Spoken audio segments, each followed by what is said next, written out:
Um, so I'm interested in sort of preserving individual history of individual or histories that comes around the individual that is almost forgotten or that otherwise get lost. So I really like minor histories that around us. And this kind of new direction for me started about a couple years ago when I went to Montana, Missoula, Montana for artist residency. As you probably know that I'm kind of deaf person. My work is always around issue around death. So with those interests, I went to cemetery in Missoula, Montana. And I was walking around Missoula, cemetery, and I found this about 200 tombstones that has a Japanese name on it. And how come there are 200 Japanese people's tombstone here? And I look at those, I read these names and everything. They all died around the same time. Their age were around the same time. They all died young, like 30 years old. That really, really kind of got me started. And I tried to actually dig into the history, and not so many people knew about it. And little information I got was those are the workers, railroad workers. They came to help build the railroad around that area, and those people were buried. But kind of nobody visiting anymore, so it's forgotten. And I also visited various places that those bodies came from. Nobody knew that there was Japanese there that was making the railroad. Those people making railroad. So I really, really thought about it because I really avoided to get into history because history always comes with politics, and I didn't want to get into politics too much. So I really should I do this? But I really felt some sort of a connection to those people. Number one, that those are Japanese people came to the United States hoping for new, better life, try to have a hopefully new life, which I did. I came here about 20 years ago with one suitcase, hoping for new life, something that I really had to care about those individual people. And being a Japanese, then there's a history that they did help to build the railroad. So I just felt a little bit of obligation to dig into those people's histories and also keep those people's history going. So that's how I actually got interested in those history around railroad. So when Francis told me about having a show at her place, a little bit more made sense to get into history around this area instead of Montana. So I decided to study history around this area, and I started tracing Asian history starting from Dayton City. And I went to visited all those cities that Chinese people were, and talked to people, visited museum, and they were think about all those stuff. There's no documentation. The Japanese immigrant around the West Coast, their history is well written.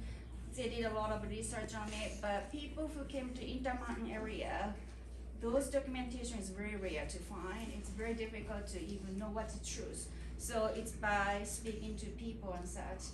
And I talked to many people, visited and find object, collected soil, and all those. And what was interesting about was people want to say whatever they want to believe.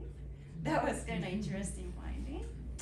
So really let me thought about the roles of museums, the bias people have against all those histories, including my own, and you really started thinking about those. And also let me think about then what the roles of artwork then, Then I came to conclusion that art can be abstract, art can be just suggesting, art can just pose a question, like art can be really, subtle. I can do that, even though I don't want to impose history. I have no idea what's the truth to the truth. Everybody tells me, different things. Then I'm not here. I'm not historian to tell what the truth is about this Chinese history. But as an artist, sure, I can do abstractly, just to remind them about history. There was a people here to build a railroad for you. Maybe I can do that. So that's how I get into, without being too much, of a difficult area, that maybe I can do that because I'm an artist. So that's came to this theme. And so original installation I made, after researching all this area, I made an installation recalling all Asian histories around this. And unfortunately, the space was too small to show my installation, so it turned out to be very different from my original installation. However, the things happen for a reason, right? I really liked what this unfortunate opportunity gave me. I really felt that something I can do, bringing people to the forgotten place itself, instead of bring people together and talk about it. It's the best way to bring people to the actual place that nobody knows. So I really let me think about relationship between galleries and artwork, and how to talk about histories. All those stuff really gave me different perspective about how to introduce artwork, or how to talk about histories, and how to do. So really, it was sort of fortunate after all. Things happened to me to really connect to the actual site. Yeah. So that's the show, and I know I'm so sorry. I'm academia, so I can't help myself being academic talk. So I gave a talk in Wyoming last summer, and one of the audience said, "I don't care those concepts, just tell us about process." So I know you want to hear about how I make a suit drawing or some more than concept, but I'm sorry, I can't help it. Yes. So I don't want to be too long, so if you have a question, I take it. But yes. Can you talk a little bit about your process about, sorry about the academia question. No, this is an easy question. Yes. About editing the works you put in a smaller gallery as opposed to the scope that you had, because I was privileged to see the scope of Good question. what was going on. No, it's a good question actually. As definitely, the space is so different from what I meant to. But I'm kind of artist that a space comes first. I really think about space, even if it's a gallery space. Because I work 2D and 3D at the same time, the space is a big issue.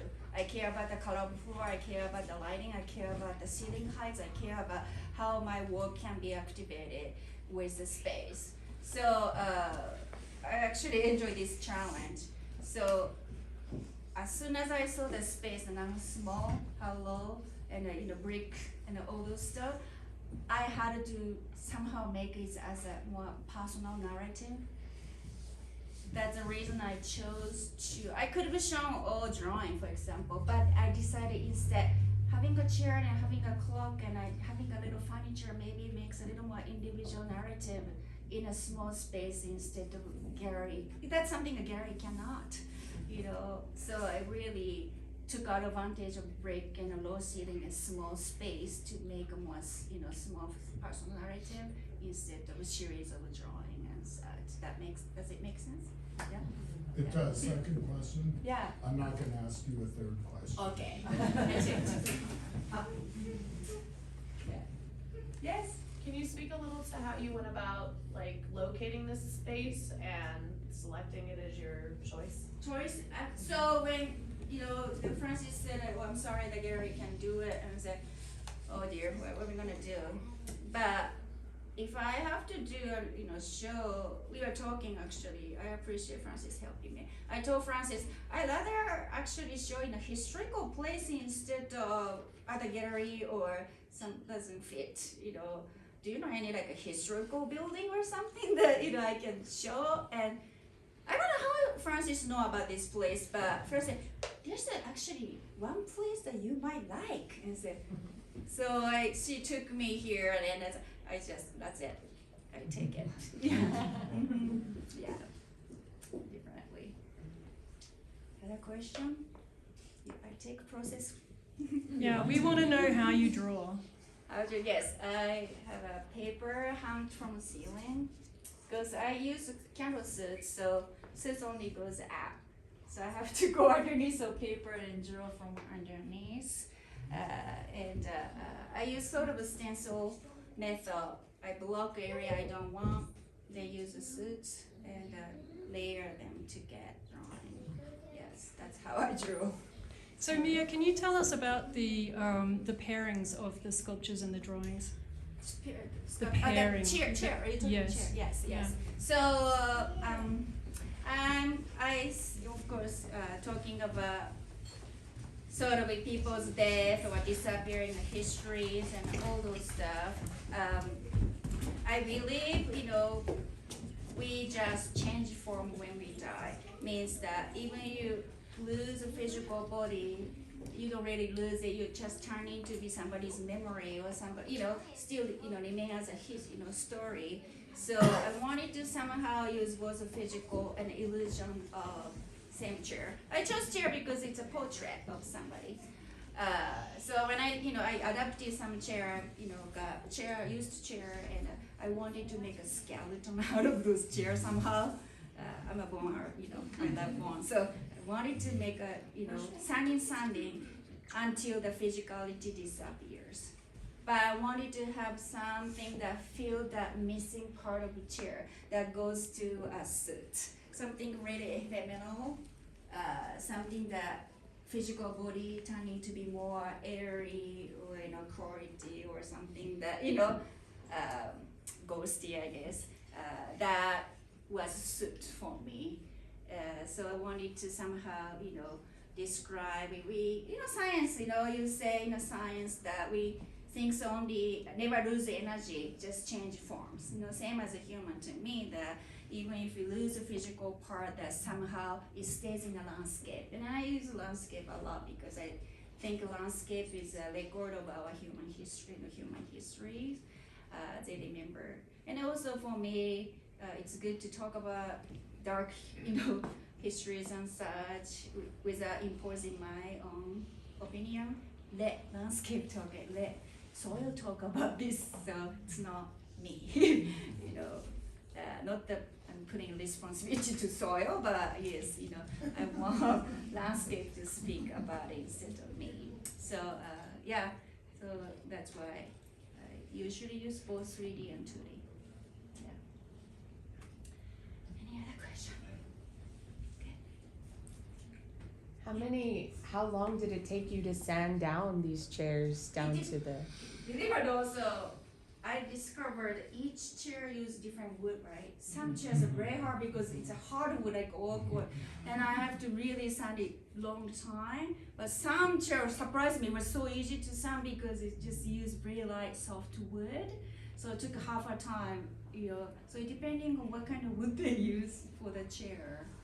Yeah. Yeah. Did that influence your decisions as you were working? Ah. Did that influence your decisions as to how much to remove or leave on as you were working? My goal was to sand it down until it barely stands, right? But accident happens, just pieces fly away to neighbor's yard or oops. So that changes, whole thing. And it's a weight, right? Oh, I sanded this side, and the chair start kind of falling down on this side, and oops, so I have to sand this down a little bit. So it's both a physical balance and, accident. Yes, but they have it to barely stand. That was my goal. Yes, definitely. Yeah. Any other? Cool. Thank you so much. Appreciate it. Thank you.